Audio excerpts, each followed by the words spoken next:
Hello everybody, it's Swank Ivy again with Letters to an Asexual. I finally made it to number 25. So what I'm going to do for you today is I'm going to do something unprecedented and apologize for the length of this video. I know that a lot of my videos lately have gotten pretty long, but I want to share a fairly in-depth conversation that I had with someone on Tumblr. And this is actually the first time I had an argument on Tumblr back I think in 2012, and it was in response to something that I had posted, and this fellow was replying with what he apparently believed was a reasoned and scientific response to what I had said. And lately I've been dealing with a lot of science bros. I don't know what's going on with the science bros lately, but there's so many people, and the reason I say science bros is it's almost always a guy. I'm not sure why. But these people just, they start a conversation with you and start talking about scientific experiments that they believe would disprove asexuality. They come into the conversation convinced that no scientific research has been done, and they basically refuse to look at the evidence that you do show them about the studies, what people who actually study sex and orientation have to say about this. So basically they're not very scientific at all, but they think they are. They think they're very rational and very objective, and that's a problem, I think, but it's a special kind of person that we encounter in the asexual world. And first of all, okay, the thing that I had posted was a little essay that was entitled On the Inside, and it was mostly about, it was actually about demisexuality mostly, but I'm going to read you a relevant part of something that I posted. Is going to be just part of it. And here's what I said. From the inside, moving through a sexual world without relating to it normatively is significant and influential, especially during our formative years. People who are gray and demi identify that way, partly because they experience the world the way non-gray / non-demi asexuals do much or most of the time. They have a partially or primarily ace experience in their lives, and they find it useful to involve themselves with other ace-spectrum people who get it. I haven't seen as much confusion here over non-gray and non-demi asexuals, as long as they don't have sex and make everything confusing, but for what it's worth, asexuals who aren't willing to have sex often get told they're either gay in denial or not at all special, straight prudes. We're really not trying to look special by using these words. We're trying to communicate with you and hoping you'll understand our experience instead of mocking it. But here's the thing. We'd love you to understand us, but we're not asking for your permission. On the inside, we find these divisions and labels useful while talking about our attractions or lack thereof. On the inside, we have helpful and enjoyable conversations about our experiences once we have the words to describe them. On the inside, we find fellowship and understanding, and we don't need anyone's blessing to do that. We aren't specifically trying to exclude anyone by acknowledging that there is an inside.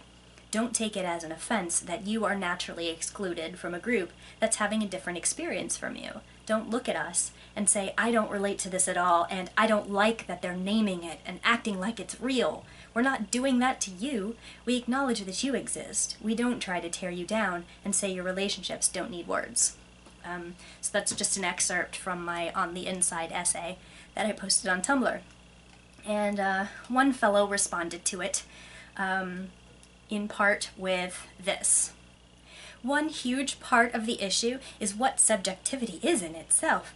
At its core, it means you are experiencing it, no one else, and we've all heard the phrase, actions speak louder than words. Another problem is the reality behind people unaware of the effects their actions have on both their environment and the reciprocating nature with themselves. It's not as simple as, I think it, I feel it, therefore it is. There is always a reason. No matter how complex, and the social snowflake complex does occur, further complicating the issue. But I'll admit my bias, I'm coming from a psychological background, a thing I receive much moaning and groaning for from individuals claiming these concepts are unassailably true. Science gives observable, verifiable items the most value and heed as they can be carted around and shown apart from the person's stated experiences. Here, subjectivity comes into play when interpreting those observations, something you, paradoxically, didn't seem to notice you were doing when writing your response. This is why conversations must never end. Subjectivity never does. The reason science doesn't place great value on, we still do value it greatly, subjectivity, as a method of explaining the world is because it's no different than religious explanations, which boil down to just trust me. Getting it is an interesting problem posed by subjectivity. In an existential fashion, it isn't possible for me to get it as much as anyone else may, apart from you. As previously mentioned, subjectivity means only you are experiencing it. There's the problem of perspective, something you appear to care little about, opposed to asserting your own. I acknowledge the irony of my stating that, as I too am asserting a perspective. However, I want this to be a conversation, not a soapbox. Perspective can be cited as the thing which gives us subjectivity. All other things, genes, environment, can be recreated, yet none can be with reference to time and space. In other words, no other person can be where you are at the exact same time you're there. That means no two people are likely going to experience something the same ever. From that perspective, there is virtually no chance two people will have exactly the same perspective on the world. If you're still following me, you can see how it's never simple. The complex way to look at it. I see a cloud that looks like serenity. I tell you to look. You see it. You agree. Now, did we see the same thing? No. With reference to time and perspective, the cloud changed over time. If only having gotten older, we saw a slightly different orientation of the same thing, as we weren't looking at it from the same point. Even if we try to change either time or perspective, differences occur. Hold perspective the same, we can't be in the same. Another issue is that your behavior cannot be divorced from who you are. Obviously, if I claim to be a feminist, man or woman, yet forbid my wife from voting, there's an incongruence between my thoughts and actions. A problem in this is, whether people like it or not, they are influenced by each their biology, social culture, and psychology. Reality is, people are more alike than they are different. But that's not to say differences do not happen and they do not matter. The issue comes when saying one bit of difference implies complete difference. Here's where the snowflakes come floating down. The presence of a past trauma explains aversions to actual things and concepts. On the other side, these things can occur more fluidly, but the likelihood depends on many factors opposed to just one or a few, greatly decreasing the chance for it to happen on its own. Also, everything you said about traumatic events subverts your previous comment about sexuality as icky at the psychological level. This is exactly how aversions work. Since it's simpler, I'll stick with taste aversion, which is you intake a substance, your body has a severely negative reaction to it, you vomit profusely, so on. Your mind learns not to ingest the substance ever again for fear of the same reaction, which takes the form of nausea or other negative feeling when presented with that substance later, and you avoid that substance. It's more complex with social interactions, however. There are cognitive constructs to consider whose numbers and variables reduce certainty as subjectivity also influences each element. Further, the tag of asexual does point at a behavioral aspect, as opposed to the literal of without physical male/female sex. The issue I see as reasonably confusing to some is when it is a lifestyle choice versus a situational one. I can also see how people may take offense to this, seeing it as mocking. After all, in a sense, I could be considered asexual as I write this response. I'm not having sex while writing. In psychology, we use the term homosexuality to reduce ambiguity. Homosexuality refers to postmodern sexuality, like not wanting a label, so that doesn't really make a whole lot of sense. Anyway. Then there was a really long ramble he had about how labels are kind of ridiculous, and he chimed in with this. All these categories don't mean much until they're widely and easily used. I could describe myself as an androgynous, pan-gray romantic, hetero, graysexual, monoamorous male, which would be accurate. But where and what does that get me? It's just a technical way to say I'm an assertive and compassionate guy that's picky and committed to the woman I'm attracted to and with. Now, what does that look like? A lot of lonely Friday nights. Another thing I do want to soapbox about is the idea of categories and labels. While I assume we all agree they're nearly always inadequate, they're always going to be used since they're handy. And even if you do everything you can not to fit any label, so can always be given one. You're always going to fit in some category, even if the word doesn't currently exist. So what now? I say we focus on the most important label, human. Okay, so I'm going to offer some of my responses to this comment. The first one that I replied to was him saying that he thinks it's ridiculous to say that if you think something, then therefore it is true, as if that was my position. And my response was this: of course it's not that simple, because normally thinking and feeling can't make something true. The difference occurs when you're talking exclusively about something you think or feel and giving that a name. Identifying as demi or graysexual is definitively a statement about thinking or feeling, and that's all. It is not a ridiculous statement about the nature of reality that can be proven wrong through pointing out contradictory actions. It is also not a prescriptive identity, which prevents you from being allowed to do certain sexual things without having your identity taken away from you by the label police. And when he insinuated that his coming from a psychological background is so intimidating and makes people moan and groan, I said, that's nice. I minored in psychology and I have no problem with people finding a term for something they think or feel. And then when he started rambling about how science gives us observable, verifiable items, blah blah blah, and how, that's considered the most important and subjectivity just doesn't cut it, I said, "Hail science! On what grounds do you suggest that I didn't notice what constitutes proof in scientific terms? Considering sexual orientation is not a diagnosis one receives from a professional, I find discussing objective evidence to be irrelevant here." And then when he says it's just like if you tried to use a religious argument and said something is the way it is because just trust me. And I don't see the problem with just trust me if the issue one is being asked to offer trust on is whether someone feels a certain way. Again, this is not a statement about reality. I have no trouble trusting that someone actually believes something if they say they believe it.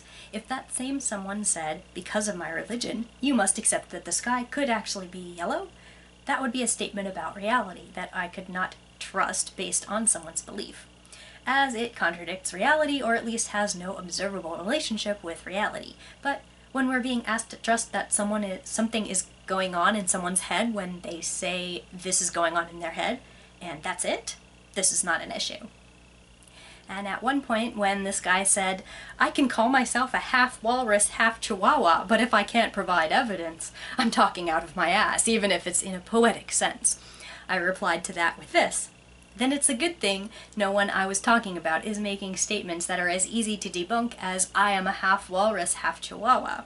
Again, I don't really appreciate that this ridiculous example is being offered as though it is comparable to how people identify their sexual orientation, since people are supposed to identify their sexual orientation entirely based on how they experience attraction. By what objective measure would you otherwise suggest that someone prove a sexual orientation? You might as well devise an experiment to debunk people's ability to identify their own favorite color.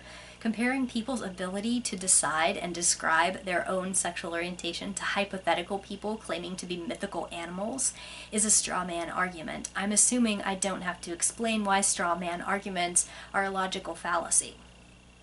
And in response to his comment about how there would always be observable behaviors associated with something that you think, and used the example of being a feminist but not letting your wife vote, I replied with this: there aren't any actions that divorce a demisexual or graysexual from being that identity, because sexual orientation is not prescriptive, as I mentioned before. You do understand that a man can be gay and have sex with women, right? Plenty of closeted gay men have done exactly that their entire lives, and even if nobody knew they were gay, they probably did. Orientation is not behavior. In this case, a person who is asexual and nevertheless has sex is not a contradiction in terms. If you think that it is, you do not know what an asexual is.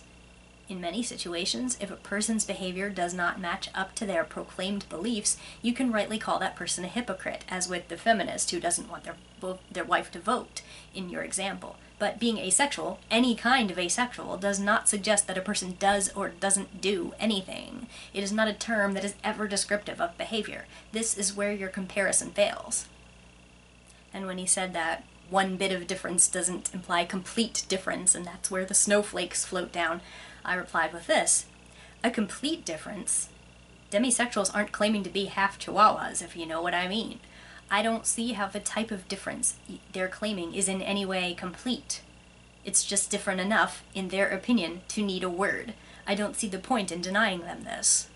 And when he said that it's traumatic events that lead to people feeling that sex is icky, I said this: so is this your way of saying that you believe the crap asexuals get for being asexual has looped back around to traumatize them and make them asexual? Okay, if you're saying something else about abuse and asexuals, I'm not following. Be more specific, but seriously, do not tell us that this is all about us thinking sexuality is icky. That's silly. And in response to his comment about he could be considered asexual because he's not actively having sex while he's writing this, I said, this is meaningless. Asexual as a sexual orientation does not mean currently not having sex. If you would like to talk to us in any meaningful way, you're really going to have to stop with these hypothetical language goofnuts. And when he gave me a long parade of labels that he thought were ridiculous and asked, where would this get me? I said this: where would it get you? If you preferred that description to assertive, compassionate guy who's picky and committed to the woman you're attracted to, I imagine it would get you something that the latter did not. Trying to make it look silly doesn't really help. It's not self-evident that the description you chose is useless. And then when he said, we should really just avoid labels and focus on being human, I said this: we're human and that's what's important? That's your thesis statement? Right alongside, might as well not worry about fighting labels because you're always gonna have one. I wrote about the label thing and why they are useful and necessary in another post. This is also irrelevant to a confusing degree. We should focus on being human and do away with the words we need to talk about our experiences? I don't think you quite understand what you're suggesting here. Maybe you really do just think this whole thing would just settle down if we could shut up and have a soul dance. Categories don't matter, let's be human. If we're going to talk about this, I think I will respectfully request that you do not end any more posts with ice cream cones.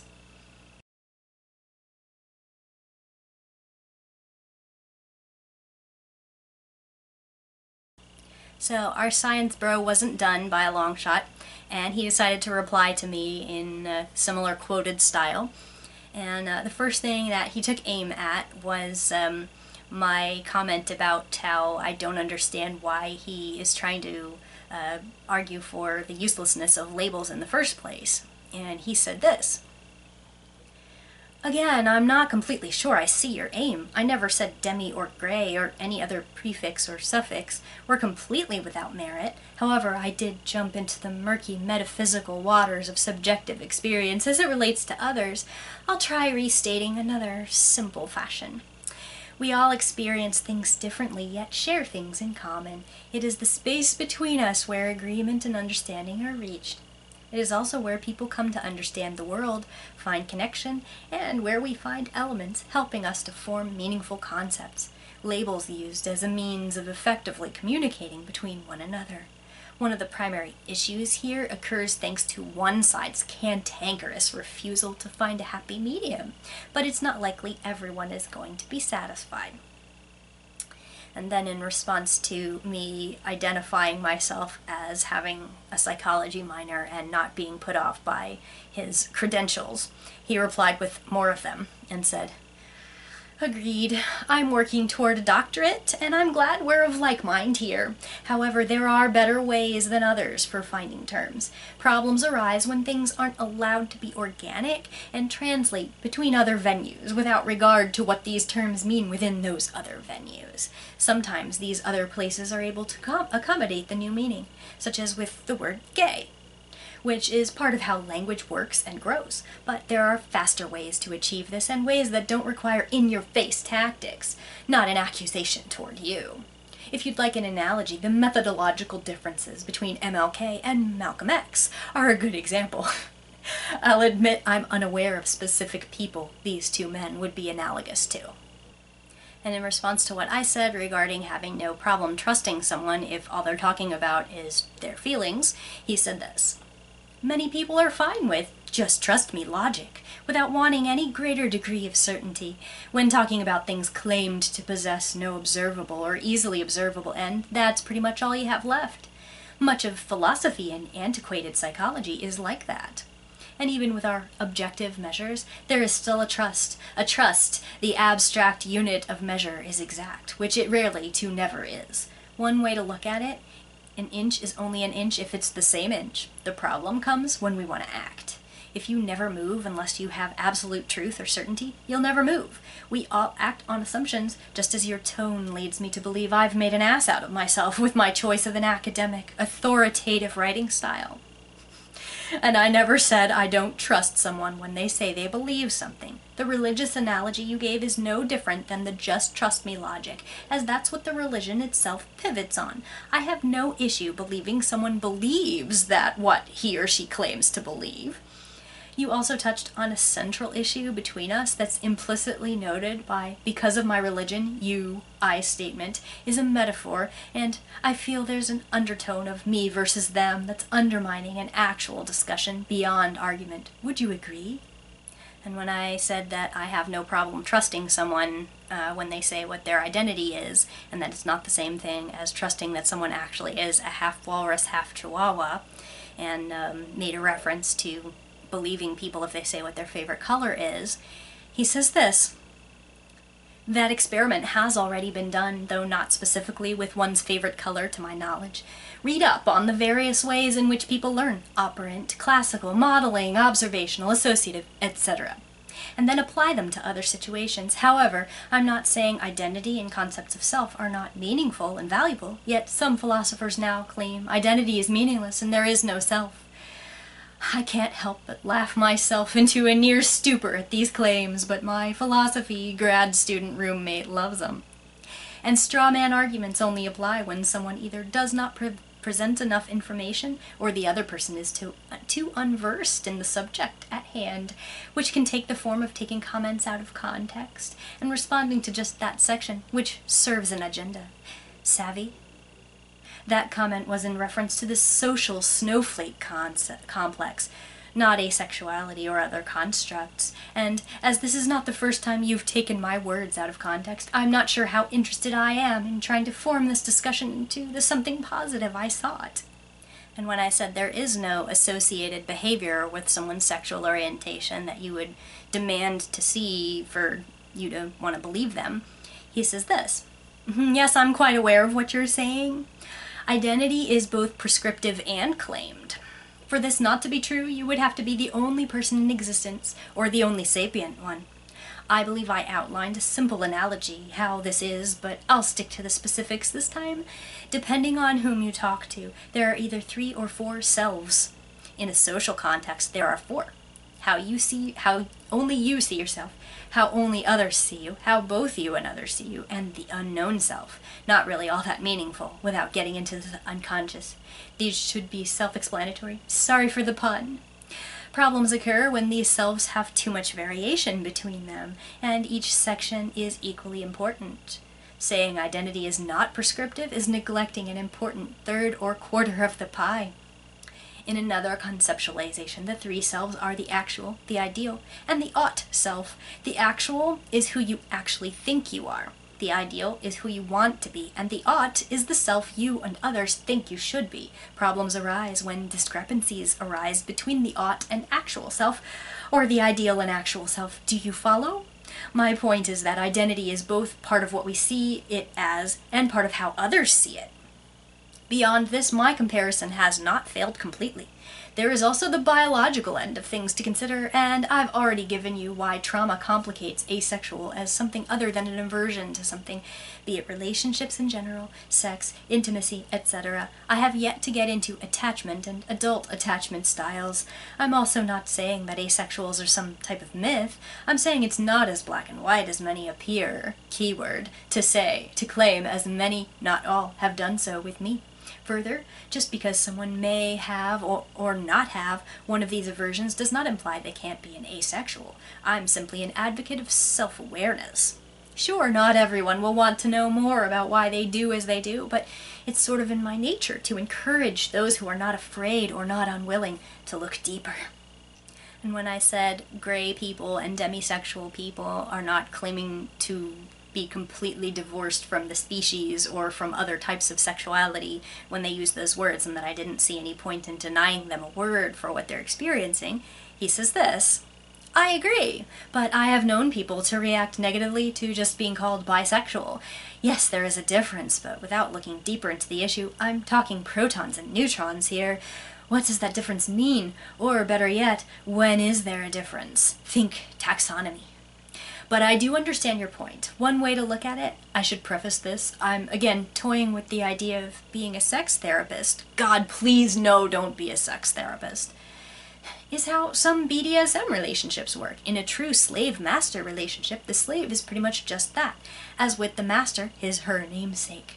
However, it's not that simple. That control is given with consent and can just as easily be taken away. Though one person has full control in the relationship, it is still based on trust, hard-earned. Okay, that's true, but, what does that have to do with labels? Anyway, and when I said that it's really sketchy that he's trying to associate trauma with asexuality as a cause, he says this: Is trauma how all asexuals come to be? No. Is it a reasonable explanation for many? Yes. Is it how most actually do come to be? I have yet to see research on this. Anecdotes only go so far and are rank with distortions. While I understand how that appears to be a critically negative statement, please do research on cognitive distortions, memory, attributional styles, coping methods, defense mechanisms, behavioral/perceptual confirmation, neurotic paradox, and motivated reasoning. You'll do both of us a huge favor if you're not well versed on these. That said, nowhere have I said all asexuals are under the influence of these, nor have I said a person cannot be asexual despite experiencing one or more of these or any other variation. And that's true too, because there are asexual people who have experienced abuse, and, sometimes it's not completely possible to tease out how much of their reaction to it has something to do with an abuse experience and how much doesn't. But that doesn't mean that you want to respond to people who are talking about asexuality with, so, when and how were you abused? Which is how this is coming off. Especially since he seems to think it's asexual people's obligation to make sure within their minds that this is not behind their feelings, and he feels like he's allowed to ask those questions and encourage people to think deeper and look deeper and really truly examine themselves. And it's like, wow, that's really, really offensive. And in response to me telling him that his claim that he could be called asexual right now because he's not actively having sex was ridiculous, he says this: Meaningless, no. Illustrating a point, yes. A point about definition and redefinition was a main point of that excerpt's paragraph. Perhaps I could have stated it better. My point is simply using words that have meaning in other contexts evokes trouble. While I understand what people say when calling themselves asexuals, there is a part of me that cringes for the knowledge of the word in other contexts. But that's a complicated thing, as language is an organic entity that grows and develops over time. One way this occurs is through redefinition, which inevitably leads to problems. Eventually these problems subside, assuming the greater culture comes to accept the new definition. But my point was simple, that there are better methods. And when I took a shot at his comment about how he wanted us to just focus on being human and labels don't really matter, he says this: I never said verbatim, it's no use fighting labels. I shouldn't have left it open to interpretation, but the effect was to point out it's pointless to fight labeling as a general war cry. It's far too generic and broad. Specific labels, if you can provide why it should be fought, are better to fight than labels as a general concept. I also just started following you after you responded to your comment, so pardon my not being versed on everything you've ever thought, felt, said, eaten, etc., but if you really feel it's necessary, I know how your last poo went. To understand all that is you, toss it my way. Now, is it at all possible to dispense with the piety? We may have differing ends in all this. However, I wish to be transparent with mine, yet you attacked it, and my general not giving a damn what community a person claims to be a part of. Well, I may take issue if you're a part of the KKK, or happen to be a misogynist or a misandrist. And there's a bit of hypocrisy I do want to point out. Telling people you believe a person shouldn't tell others how to live, and so on, is a paradox. Why? Because you're doing just that. However, I'm not accusing you of anything, as the subjective element factors in. While you may not intend to send a directive message, some may still take it that way, and your tone and the situational context will also impact perceptions. At best, that's a reminder on a frustrating part of the human experience. And then, weirdly enough, I got a private message from him, and he says this: "From a personal standing, I started following you because I want to learn about your community and better my understanding. There's not much research into asexual communities, since they're rare relative to others, and living where I am, there's not much access to the community. I'm sorry if I came off as a pompous dick. That academic writing style gets me into a fair amount of trouble when talking with friends that aren't used to it. Are we on the same page?" And here's my reply. There's no physical asexual community, so it doesn't matter where you live. We live on the internet. Also, there has actually been some decent research on asexuality. Academic research. You didn't come across as a pompous dick because you used an academic writing style. I'm not threatened by academic writing style whatsoever. I am, however, very put off by those who do the following. Invoke the argument from authority. Isolate context-dependent discussions from their context. Half chihuahuas come to mind, conflating statements about objective reality with statements about subjective experience. Oversimplify or overgeneralize in order to make a broad point that is not applicable in the specific instances discussed, such as discussing asexuals' possible/probable abuse, with vague statements about how everyone's attitudes develop from positive or negative experiences in their life. Continue to demand objectivity for justifying the unmolested discussion of specifically subjective experiences. Mock the identity of others while clucking about wishing for civil discussion, complete with dirty jokes, which I didn't read that part, but he made several sexual jokes and ha-ha'd at himself during the discourse. Suggest I read up on subjects I have not demonstrated ignorance on, and which are not relevant to any points I made.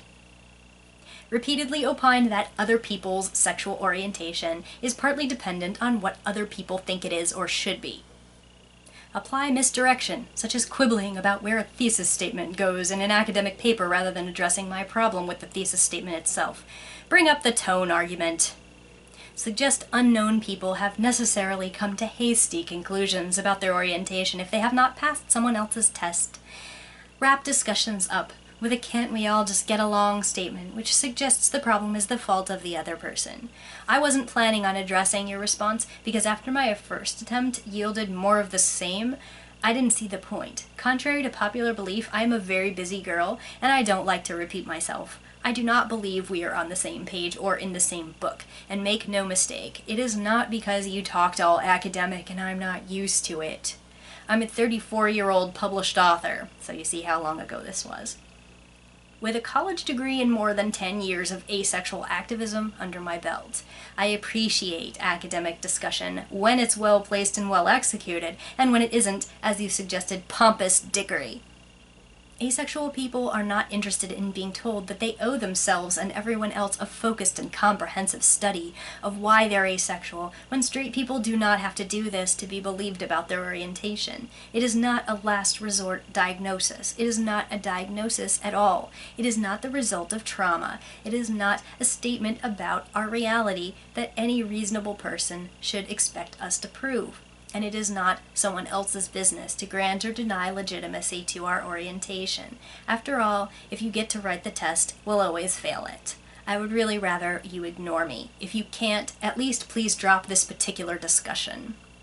And I'd like to modify what I said regarding it's not a trauma reaction. I know that there are definitely people who have experienced trauma who do feel that it has some effect on how they experience attraction, and I'm not trying to say that they are, that those particular people are less asexual or anything, but I don't appreciate that it is so often assumed to be nothing but an incomplex trauma reaction. So, as if that's the only thing that can explain it. So that's kind of my position on that. So then this guy sent me another private message, and it was really sloppily constructed, as if he just like fired it off in a moment of pissed offness. And it says, "It's unfortunate nothing positive can be reached. Your poor attempt to discredit the entirety of psychological science while demonstrating ignorance, willful ignorance, misunderstanding of some of the simplest of constructs in psychology, failing to see my mirroring of your argumentative style, attributing such to me personally, not understanding the value and meaning of subjective experience while tolling its bell, etc., leaves your final suggestion. Good to know your blog title is an irony. Bye." My blog title is called Everyday Ignorance. So, and then I replied to that and I said, "Yep, I'm discrediting the entirety of psychological science by telling you you're a dick and asking you to stop asking asexuals to prove their identity to you by your rules. Just go away." So, he ended up, instead of responding to me or adding any additional comments, he just started passive-aggressively posting about me on his own blog. And one of his posts was entitled, "I guess if you're not part of the community, you don't get to talk." And then he posted another one that was titled Minor Rant, and it says, "I really hate cognitively incomplex people. I'm so easily goaded into arguing with singular reasoning and the unempathetic. Honestly, why do I care?"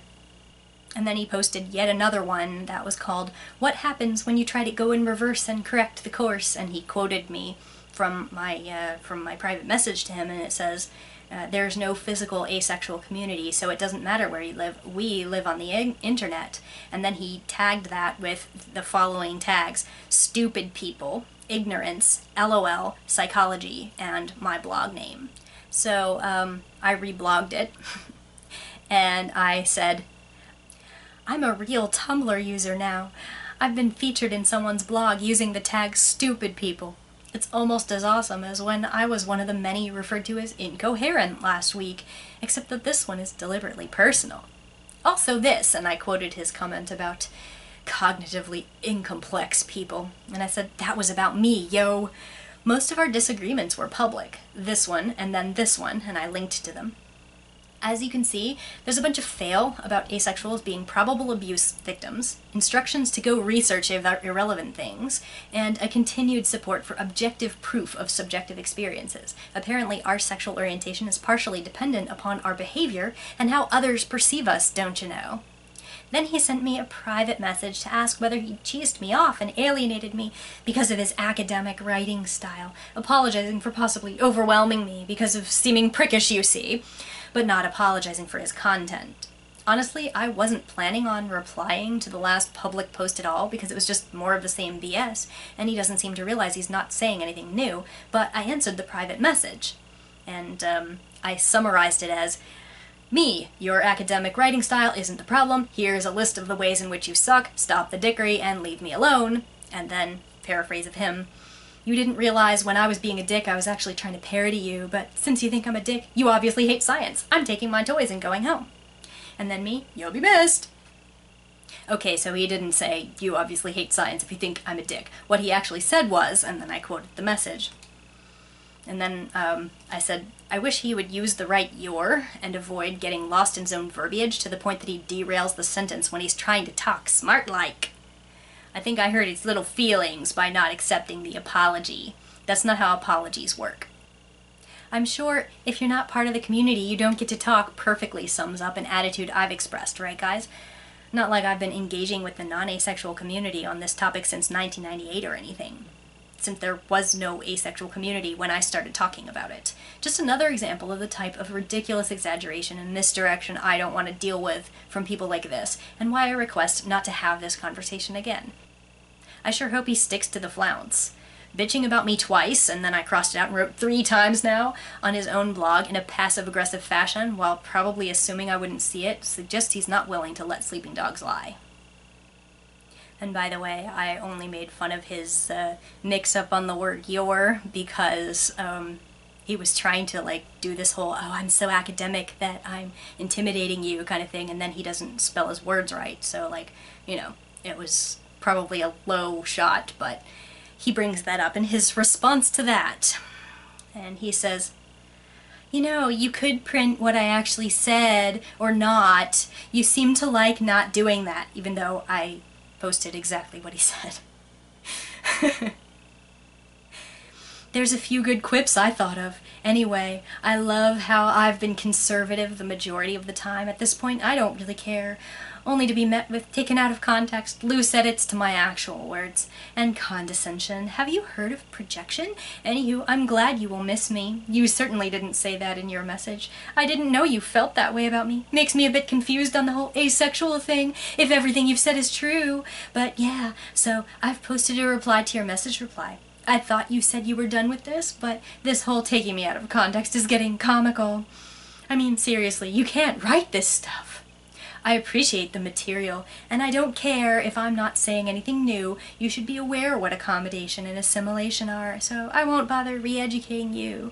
So, yeah, if I used the wrong your, shit happens, babe. Spell check won't catch 'em all. Also, the ask box is only so big, you see. If I have something complex to say, I have to make sacrifices, and it's not my fault if you can't comprehend what I've written. We don't write for the same demographic. As for hurting my widow feelings, you hold but a bleeding heart in your ragged fist, the heart thumping, exsanguinating down your arm, a thick black goo not of my own. In other words, I didn't actually expect you to accept the apology. It was another attempt to see what kind of person you are. Given the amount you've taken me out of context, twisted my words to your, that's the right your, right? Own ends, and not provided much past backhanded comments, I'll enjoy using our conversation along with another conversation with a diagnosed sociopath in a paper about sociopaths and narcissism. I would like to credit you, however. What is your real name? And do you actually think I expected you not to look at my blog? How else do you think I caught this reply? You reblogged it from me. Projected passive-aggressiveness aside, you have not flounced me in the slightest. It's up to you. Either come at me, bro, or don't come at me, bro. I'll watch for your retort between living. And I reblogged that for my followers who were following the whole thing. And I said, he thinks this deserves a reply? Holy balls. I reblogged it from him so he could see what I said. On the other hand, he whined about me in 3 posts tagged stupid people, but didn't provide any reblog connections to any of them, which is why I said doing so was passive-aggressive. Yet I'm still getting the nuh-uh, you're the passive-aggressive one, not me, you're projecting! Ooh, burn! A sarcastic you'll be missed is reinterpreted as, wow, I didn't know you felt that way. Guess this calls your asexuality into doubt, little missy. Seriously, people, enjoy. And I reblogged what he said. And my commentary on it was, ha, all along I was actually just testing what kind of person you are. LOL, spelling doesn't really matter, and my inability to use correct homophones is spell check's fault.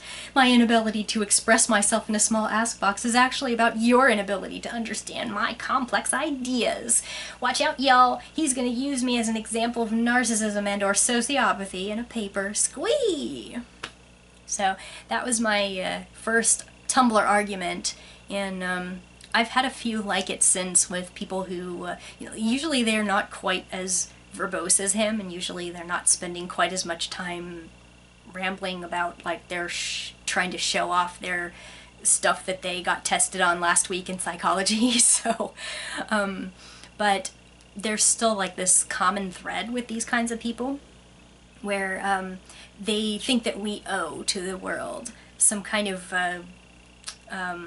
evidence that we have examined ourselves to their standards, usually with the assistance of a professional, and they don't seem to understand that straight people don't get those requests. You know, you say you're straight even if you're 10 and you're a little boy and you say you have a crush on a little girl. Nobody says you don't know what you're talking about.